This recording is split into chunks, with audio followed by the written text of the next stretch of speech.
પ્રેમમાં ભયને સ્થાન નથી, બલકે પૂર્ણ પ્રેમ ભયને હાંકી કાઢે છે.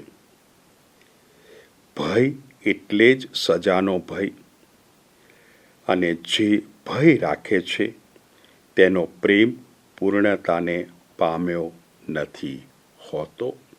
એટલે હવે આપણે અરસપરસ પ્રેમ રાખીએ તો આપણો પ્રેમ પૂર્ણતા તરફ આગળ વધતો જાય, અને એક વખતે એક સમયે આપણે પૂર્ણતા પ્રાપ્ત કરીશું.